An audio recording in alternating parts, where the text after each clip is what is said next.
Hola, espero sigan muy bien. El día de hoy vamos a continuar sobre estos temas que estamos viendo de la relación entre derivada covariante, la ecuación de transporte paralelo y la misma ecuación geodésica. La vez pasada estuvimos justificando la introducción de lo que le llamamos derivada covariante y mencionamos unas reglas de derivación covariante. La primera que introducimos fue que la derivada covariante de cierto vector respecto a una coordenada x mu, tenemos que primero derivar parcialmente. Estos términos quedan básicamente igual. Como esto es un índice arriba, ponemos un signo positivo a la conexión o el símbolo de Christoffel. Rellenamos este índice que está faltando aquí y por último lo único que queda es que podamos rellenar esta forma. Porque recuerden que pedimos que fuera una transformación lineal, tanto el operador diferencial que mencionamos, tanto al mismo desplazamiento infinitesimal como al mismo vector. De tal manera que si tenemos un vector más grande, corresponde a una transformación mayor de ese mismo vector por componentes. Entonces es algo bastante razonable. Si hubiéramos hecho, en lugar de hablado de un vector, hubiéramos hablado de un covector, que no es correcta la ideita esa que tenemos de como una flecha, pero aún así podríamos haber hablado de ese índice. Hubiéramos hablado de un tipo de justificación similar, de tal forma que cuando hacemos algo como esto lo voy a llamar B, alfa, se hace exactamente lo mismo para esta parte. Hubiéramos tenido algo similar de llamar que tenemos cierta transformación lineal, pero el único rellenado posible de índices hubiera sido un objeto que tenga, en realidad aquí lo mencionamos como menos, un objeto que tenga también tres índices y el rellenado hubiera terminado siendo así. Sin embargo, la justificación de este signo nada más viene dado por el hecho de que la derivada covariante deba de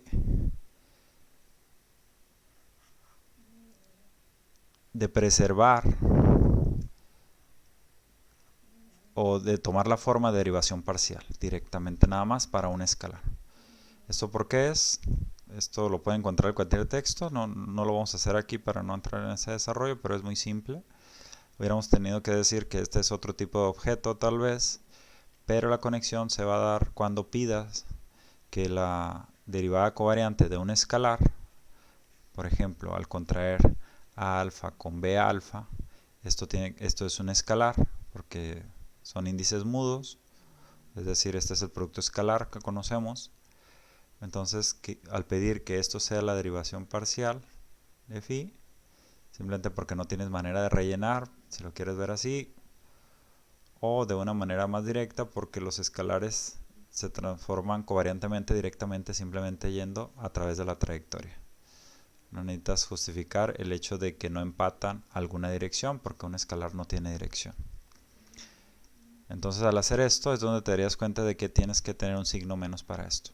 Y para cualquier otro tipo de tensor ya dijimos que en general para algo que tenga índice arriba, por ejemplo algo como t alfa beta, en realidad realizas lo mismo de poner esto así, más haces el rellenado adecuado, la sustitución.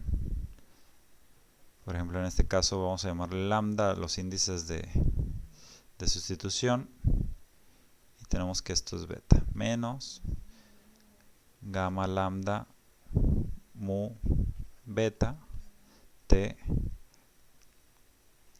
alfa lambda. Entonces aquí nada más vemos que cuadra el índice abajo, la sustitución resultó ser aquí y ponemos un signo menos para cada índice abajo que tenemos. Y eso es general. Por otro lado, recordemos que nos habíamos basado básicamente en este pequeño dibujo. Así comenzamos todo. Y la idea de la justificación del transporte paralelo era una ecuación que tomaba esta forma, que la derivada con respecto a un parámetro de cierto vector fuera igual a 0, esto era lo mismo que decir que dx, aquí tal vez le voy a poner, en lugar de llamarle lambda, porque aquí lo estamos utilizando como el parámetro que te va a indicar qué tan lejos te está yendo en la curva, entonces vamos a llamarle aquí pues mu, como estamos diciendo ahorita, contraído con la derivada covariante con respecto a este índice de a alfa, y esto sería igual a 0. Esta ecuación es la misma que esta, y sustituye la idea de la regla de la cadena. Es decir, en el caso de espacio plano, por ejemplo, podemos considerar que nuestra regla, esto sabemos que es una regla de la cadena simplemente porque en lugar de escribirlo así, podríamos haberlo escrito así. Y ya vemos que esta cancelación visual es básicamente la regla de la cadena. Lo que estaría diciendo una ecuación como esta, que a lo largo de cualquier curva que tú tomes, si tú expresas, si transportas paralelamente el vector, lo que estarías diciendo es que con respecto al vector, que el vector tal vez tendría la misma dirección en cualquier punto de la curva. Y esto generaliza a espacios curvos. De hecho, esta regla de pasar de aquí hacia acá, si tú tienes alguna ecuación en la que tengas una derivada parcial y esa regla o esa ecuación es tensorial en el espacio plano, entonces en el espacio curvo es simplemente la vas a sustituir cambiando derivada parcial por derivada covariante. Entonces a esa regla se le llama la regla de coma, punto y coma. ¿Por qué tiene sentido? Bueno, por lo siguiente. Y aquí voy a mencionar algún pedazo un poquito histórico, ¿no? Acuérdense que la regla de transporte paralelo es una regla diferencial para ir transportando paralelamente a este vector a lo largo de esta trayectoria, y que a pesar de que a distancias perceptibles, no infinitesimales, este vector ha cambiado realmente, si nos vamos a algo muy cercano, vemos que básicamente estos vectores, por ejemplo, se miran paralelos, sí lo podemos imaginar, es decir, pero cuando nos vamos a una distancia ya subimos en la trayectoria, vemos que en realidad no son paralelos, o sea, de decir que fuera lo más paralelo posible al estar cerca. Cuando nos vamos hacia el polo norte, en este caso, ya a través de una nueva geodésica, porque ya no cumple con esto, entonces lo que está sucediendo es que vemos que convergieron y nuestra idea de paralelismo ya no coincide con la idea de espacio plano de paralelismo. Entonces esa idea general es pues la que nos lleva a esa relación, ¿no? Históricamente, de hecho, el hecho de pensar que a pesar de que puedas tener tal vez curvatura bien definida, pero que localmente estas cosas sigan pareciendo un espacio plano, simplemente imagínense el zoom que hacemos o lo que haces cuando estamos cerca de casa, ¿no? En cualquier lugar, lo que vemos en la Tierra es como si fuera un espacio plano, porque simplemente lo que estamos, si pensamos en un zoom, que tendrías una curva que tal vez vista de muy lejos toma cierta forma, cuando te acercas lo miras como cada vez más como una línea recta. Entonces las razones de cambio que se dan ahí llevaron a Gauss, a Riemann, a personajes como ellos a definir bien lo que es la geometría diferencial. De manera similar, cuando Einstein se topó con la idea del principio de equivalencia, es decir, el principio de equivalencia es lo que permite esto de aquí, es lo que estoy tratando de decir. ¿Por qué? Porque cuando hablamos del principio de equivalencia, nombramos que si haces un experimento en un sistema que esté lejos de campos gravitacionales, pero que esté acelerado hacia arriba con cierta aceleración g, cuando dejas caer dos cosas, digamos que aquí está alguien con su experimento simple en el que dejas caer dos cosas, ambas respecto a él van a correr con aceleración g. Y él mismo va a sentir una fuerza, digamos que está puesto aquí. Entonces, el principio de equivalencia te dice que un sistema acelerado es totalmente equivalente a un campo gravitacional, siempre y cuando todo esto se mantenga localmente. Es decir, porque sabemos que si no es local, la idea, lo que va a suceder, es que en realidad estas cosas se van a estar acercando hacia el centro de la Tierra. Entonces, la idea de que un sistema lo puedes ver como equivalente totalmente a un sistema acelerado, estás ignorando fuerzas que en realidad le llamamos fuerzas de marea. Pero eso es porque estás tomando en cuenta el efecto acumulativo de la gravedad. Sin embargo, si tuviéramos, no sé, algo como una masa infinita, por ejemplo, un plano infinito con una densidad de masa constante, entonces tal vez sí tendríamos efectos que fueran exactamente esto a distancias muy grandes. Entonces, si se fijan, aquí está el efecto de gravedad. En la descripción del video voy a agregar un video que es muy interesante y muy visual, que se llama ¿por qué la gravedad no es una fuerza? ¿No? Entonces lo voy a poner ahí el link y espero que lo vean. Eso también está encargado de tarea porque es muy explícito y muy visual lo que está sucediendo ahí.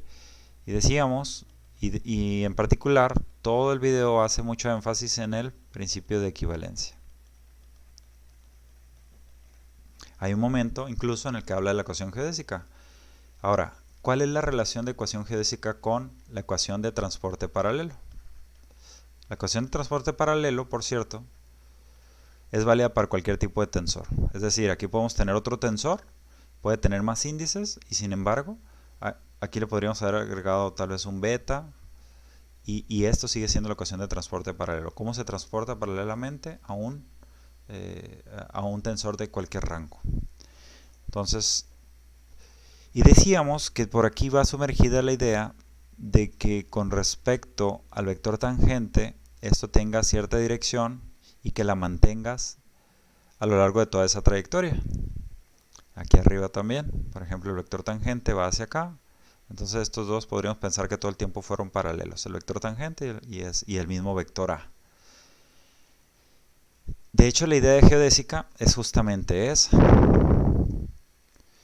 Que tú tomes un vector tangente, tal como el vector de velocidad, es el ejemplo prototipo de vector tangente, lo que es válido incluso en espacio plano, y lo que te dice es apunta hacia el frente. Apunta hacia el frente de esa trayectoria y no lo dejes de hacer. De tal manera que, como estás apuntando hacia enfrente y hacia allá vas, el ángulo entre ellos es igual a 0. Entonces lo que está diciendo, ¿qué pasa si nosotros aplicamos la ecuación de transporte paralelo al mismo vector tangente? Entonces esta ecuación aplicada a el vector tangente, que puede ser el vector de velocidad, si lambda es tau, por ejemplo, tomaría la siguiente forma, ¿no? Sería dx mu, lo estoy copiando de acá a la izquierda, con respecto, derivada covariante con respecto a mu de, y en lugar de poner a alfa, lo que ponemos es un vector tangente, y el vector tangente se le llamaría dx alfa en d lambda, que sí es realmente un vector. Y eso sería igual a 0.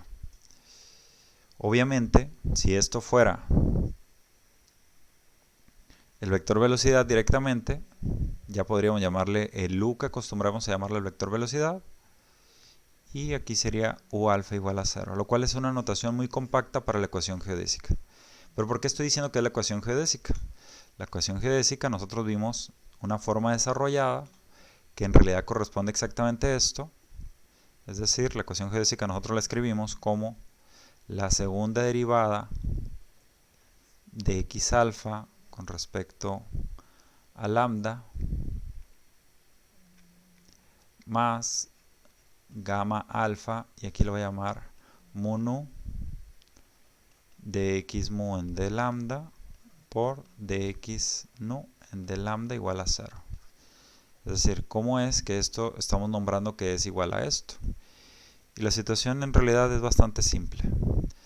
Vamos a dejar por fuera por un momento esto de aquí y vamos a ver cómo deriva algo que tiene un índice arriba. Recordándolo, es simplemente la derivada parcial con respecto a x mu de el vector que estás poniendo. Entonces este vector es de x alfa en de lambda más gamma alfa, y aquí lo voy a llamar mu, y tenemos que hacer una sustitución. Aquí tenemos que escribir el vector mismo que estamos poniendo, pero en lugar, como alfa ya lo estamos poniendo aquí, tenemos que hacer una sustitución. Le voy a llamar nu y nu, y creo que por aquí ya se mira hacia dónde vamos, ¿no? Sin embargo, la regla de la cadena sigue satisfaciéndose, y de hecho esta operación, cuando lo aplicas a este, básicamente como es el operador de x mu en d lambda parcial con respecto a x mu, podemos decir que esto es lo mismo que si pusieras simplemente la derivada con respecto a lambda.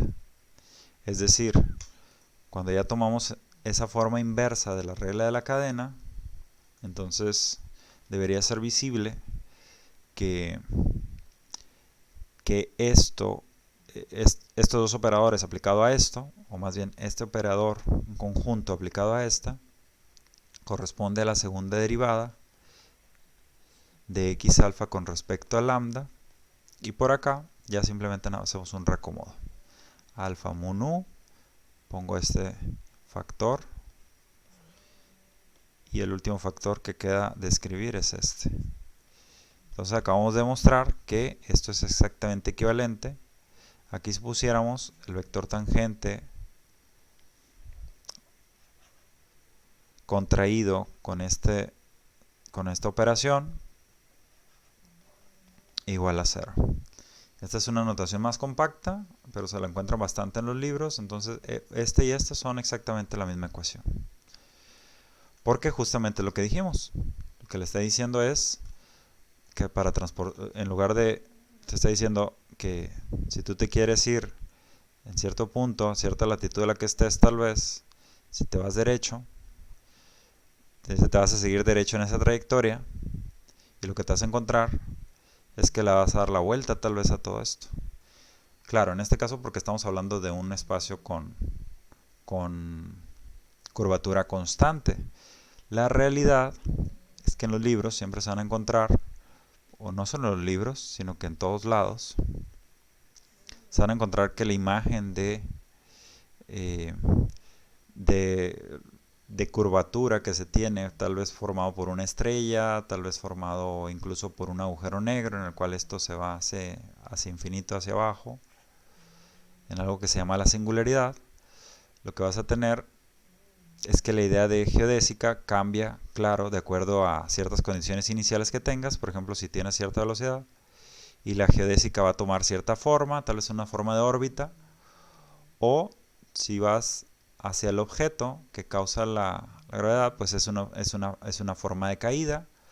Para nosotros simplemente una geodésica es la que tienes cuando, si desprecias la velocidad del aire, por ejemplo, cuando sueltas algo, lo estás mandando en un movimiento geodésico.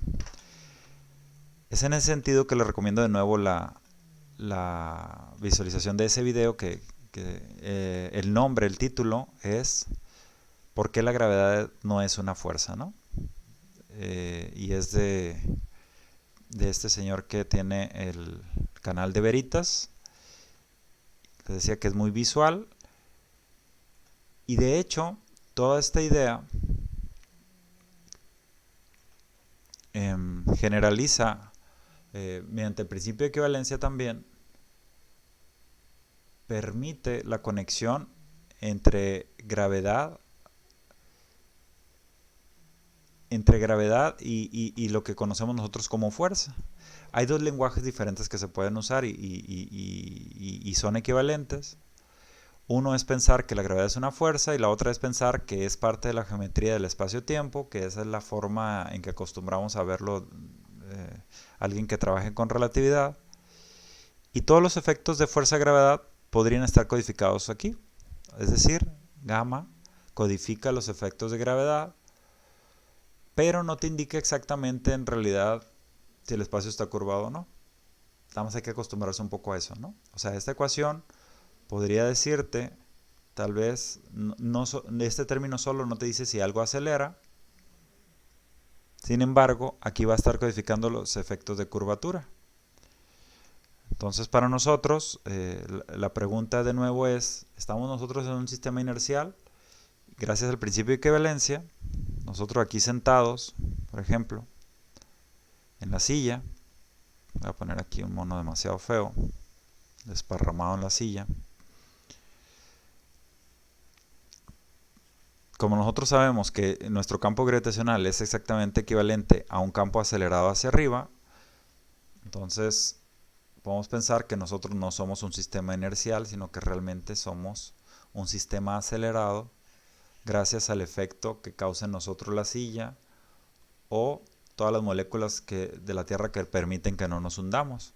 Si esto sucediera repentinamente, que todas las moléculas dejaran de atraerse o de mantener algo de rigidez, entonces nos hundiríamos y ya empezaríamos nuestro movimiento geodésico, que es similar a esto que estamos diciendo aquí, ¿no? Entonces las trayectorias de caída libre son lo más parecido a un movimiento geodésico, y de hecho esa es la parte que permite, porque esto tampoco lo vamos a desarrollar aquí, pero la idea de la regla de coma, punto y coma, en la que simplemente dices que derivadas parciales las vas a cambiar a derivadas covariantes hacia espacio curvo, y cualquier ecuación tensorial que sea válida en espacio plano de esta forma, la vas a pasar así. Tal vez en algún momento nada más tengas que tener algún cuidado con el ordenamiento que das a las cosas. Esto ocurre también de manera similar en mecánica cuántica, en que hay ocasiones en que tienes que simetrizar ciertos operadores. Entonces la situación es que se pueden encontrar distintos nombres, tales como coordenadas normales de Riemann, tales como coordenadas localmente inerciales, y en las coordenadas localmente inerciales van a ser coordenadas que van a permitirnos ver localmente el espacio como un espacio plano. Entonces, o coordenadas de caída libre, sistema de caída libre, tal vez todos esos nombres sean adecuados y muy similares, ¿no?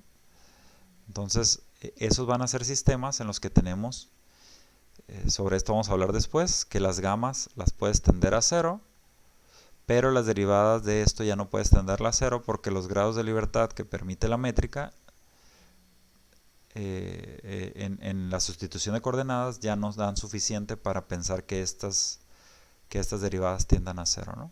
Pero esto lo vamos a hablar un poco más cuando veamos el tensor de Riemann. Sin embargo, esto justifica la idea de lo que hemos dicho, porque eso es irnos un poco hacia atrás, esta conexión de que algo en que tengamos derivada covariante, cuando pensamos que las gamas son cero, automáticamente tienes que se convierten solamente en las derivadas parciales. Es decir, estamos yendo a un sistema que pudiéramos pensar como de caída libre, pero eso lo vamos a justificar después. Por ahora nos quedamos con el mensaje de que justificamos un poco más sobre por qué tienen esta forma las derivadas covariantes, y acabamos de decir en realidad a qué corresponde es esto que habíamos comentado de que la ecuación geodésica, en realidad estas dos ecuaciones son lo mismo, que es una ecuación de transporte paralelo muy especial en la que lo aplicamos no a cualquier vector, sino simplemente a esto. En la próxima vamos a estar viendo también un poco más sobre la idea de qué sucede con la misma métrica, porque tenemos que ver un resultado o más bien una implicación, ¿no? muy directa, y si nosotros pusiéramos aquí la métrica en lugar de esto, esto siempre sería cero, al menos para el tipo de espacio que estamos hablando, ¿no? Se llaman espacios sin torsión, pero todo eso ahí sí lo vamos a dejar para el texto porque nos lleva más allá de las necesidades de este primer curso. Entonces, hasta la próxima. Y les encargo que miren ese video que comentamos. Saludos.